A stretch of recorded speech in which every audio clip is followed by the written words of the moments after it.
Bonjour madame, merci beaucoup pour l'invitation, très heureux d'être ici. Cette prochaine édition nous réserve naturellement beaucoup de surprises.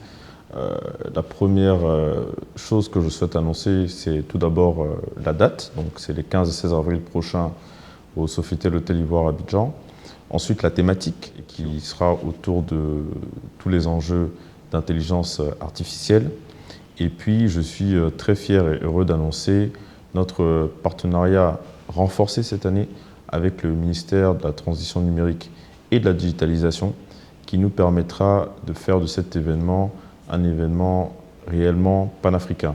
Donc nous prévoyons encore plus que les années précédentes une présence encore plus massive de délégations ministérielles venant d'une dizaine de pays africains pour pouvoir échanger de ces enjeux de cybersécurité, de transformation digitale, mais aussi d'économie numérique.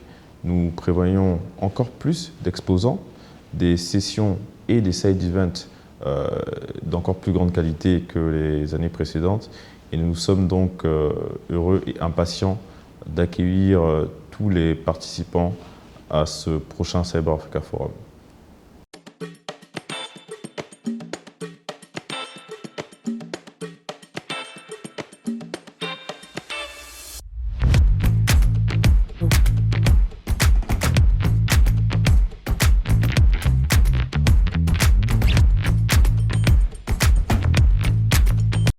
Ce que nous comptons faire justement, c'est à travers l'organisation de ces différentes sessions qui permettent de mettre autour de la table les différents acteurs clés du secteur public, mais aussi du secteur privé, pas seulement au niveau ivoirien, ni au niveau sous-régional, mais réellement au niveau panafricain.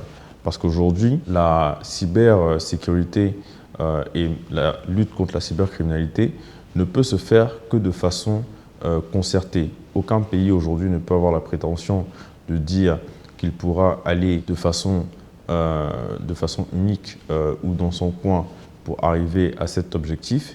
Et donc pour nous, à travers l'organisation de sessions dédiées avec des parties prenantes clés qui ont été identifiées et qui n'ont pas malheureusement toujours la chance, l'occasion ou l'opportunité de pouvoir se rencontrer et de pouvoir échanger sur ces sujets-là, le Cyber Africa Forum devient en fait en réalité aujourd'hui la plateforme, le lieu et le rendez-vous par excellence où elles peuvent se rencontrer pour le faire.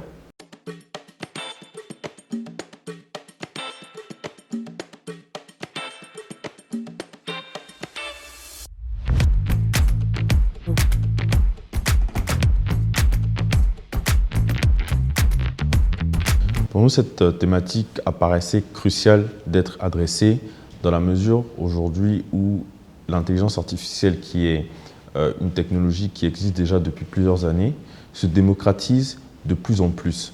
Et cette démocratisation-là donc vient avec plusieurs risques pour les acteurs du secteur public et du secteur privé.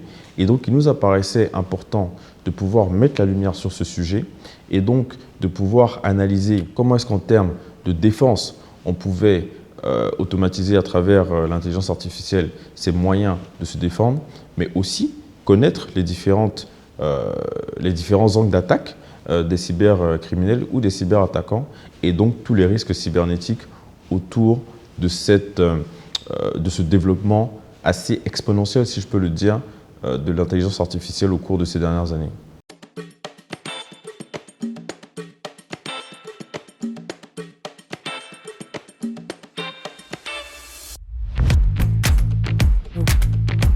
Alors, je ne pense pas que je sois habilité pour donner un jugement quelconque de valeur sur cette utilisation. La seule chose que je peux dire, c'est que le monde aujourd'hui évolue et progresse d'une façon assez impressionnante. Si nous avons des moyens de pouvoir améliorer notre productivité, je pense que c'est une très bonne chose. Maintenant, il faut que cela soit fait dans un cadre réglé, de façon normée. Et c'est la raison justement pour laquelle, à travers notre événement, quand nous mettons tous ces acteurs-là autour de la table, c'est aussi une occasion de pouvoir saisir l'opportunité, de pouvoir avancer sur les thématiques de réglementation, sur les thématiques d'utilisation et une sorte peut-être d'harmonisation plus ou moins aussi au niveau africain de l'utilisation de l'intelligence artificielle.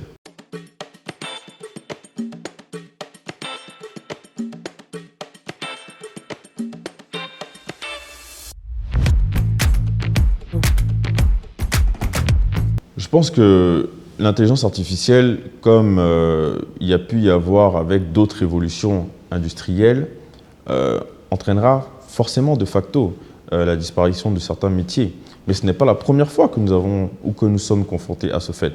Donc certains métiers peut-être disparaîtront, d'autres vont être créés, si je peux dire ça de cette façon. Et pour moi, ce n'est que l'évolution normale au niveau économique du monde. Il faut justement pouvoir savoir s'adapter et se mettre à niveau assez rapidement face à ces changements très rapides auxquels nous faisons face. Mais pour moi, ce n'est pas une remise en cause, en tout cas à l'heure actuelle, de notre système de fonctionnement, parce qu'il y aura encore, je pense, beaucoup d'années avant que nous soyons peut-être potentiellement totalement remplacés par l'IA.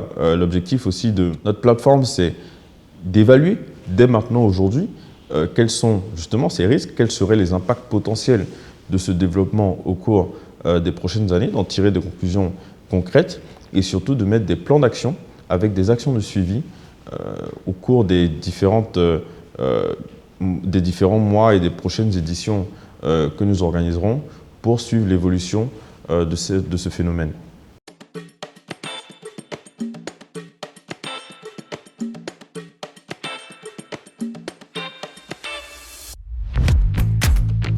Le bilan pour nous, il est assez satisfaisant dans la mesure où on remarque que depuis la première édition, le Cyber Africa Forum prend de plus en plus d'ampleur.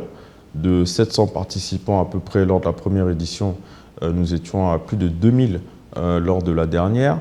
Nous remarquons une participation aussi de plus en plus accrue des leaders et des décideurs économiques du secteur privé, mais aussi du secteur public.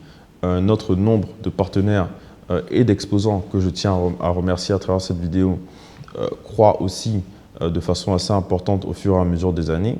Et puis naturellement, le partenariat que nous avons avec le ministère de la Transition numérique et de la digitalisation, que je tiens à remercier vivement à travers Monsieur le ministre Ibrahim Khalil Konaté, devient de plus en plus fort, se renforce et montre l'importance que la Côte d'Ivoire apporte à cette problématique et en fait donc une place forte au niveau sous-régional, mais aussi panafricain sur ces sujets. Donc pour nous, nous sommes plutôt satisfaits, nous sommes contents de l'évolution que nous avons. D'ailleurs, nous recevons de plus en plus de sollicitations pour pouvoir intervenir et pour pouvoir exporter cet événement. Donc nous y réfléchissons de façon très intense ces dernières semaines et ces derniers mois. Et le Cyber Africa Forum, naturellement, s'exportera dans d'autres pays d'Afrique très prochainement. Et nous sommes donc assez fiers de cette évolution. Au-delà de ça, le bilan que l'on peut faire aussi, c'est que entre la première édition et aujourd'hui, il y a eu des avancées notables en matière de cybersécurité. Donc l'impact de cet événement, qui n'est pas juste un forum, il est là, il est réel et il est concret. Il y a 4 ou 5 ans, avant le Cyber Africa Forum, je doute qu'on parle ou qu'on mettait autant les questions de cybersécurité en termes de priorité avec un focus. Depuis cette première édition et avec les différentes actions que nous avons menées, plusieurs choses ont été faites. Je pense notamment à l'adoption de la stratégie nationale de la Côte d'Ivoire en termes de cybersécurité. Je pense à la mise en place prochaine d'une agence nationale de cybersécurité en Côte d'Ivoire et à plusieurs autres actions qui ont aussi été menées dans ce sens-là et qui découlent directement de la mise en place de notre plateforme.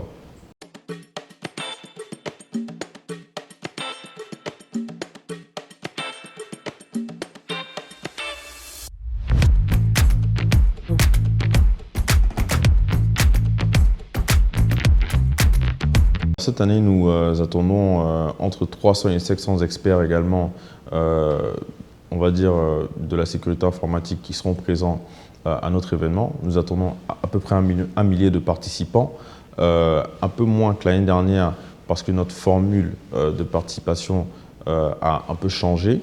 Nous attendons toujours une cinquantaine de partenaires, secteur public, secteur privé, pour présenter justement leurs solutions, leurs innovations. Un espace d'exposition encore plus grand que l'année dernière, qui permettra donc d'avoir plus de personnes, de pouvoir renforcer, multiplier les échanges parce que c'est aussi et surtout une plateforme d'influence, mais aussi d'affaires. Et donc, encore plus de rendez-vous B2B, B2G avec un espace dédié pour ce faire. Et donc, une très belle édition à venir, je l'espère. Je réitère cette invitation à vous inscrire massivement sur notre site internet www.cyberafricaforum.com pour participer et ne pas être en marge justement de cet événement qui aujourd'hui s'impose comme la plateforme de référence sur toutes ces questions-là. Nous serons très heureux de pouvoir vous accueillir et de pouvoir échanger et surtout de pouvoir discuter et prendre des engagements concrets qui permettront au cours des prochaines années de faire avancer les différents enjeux clés dans ce domaine. Je pense que l'idée et l'objectif derrière le Cyber Africa Forum, c'était vraiment, pour une fois, si je peux dire ça comme ça, d'avoir une initiative africaine pensée et menée, exécutée par des Africains pour pouvoir réfléchir à des solutions africaines pour des problématiques africaines. Donc c'est vraiment là le cœur et l'enjeu de cet événement-là. Et nous sommes confiants qu'il y aura encore une plus grande représentativité que les années précédentes au vu justement de l'appui que nous recevons et des différentes parties prenantes impliquées au cours de l'organisation de cette prochaine édition.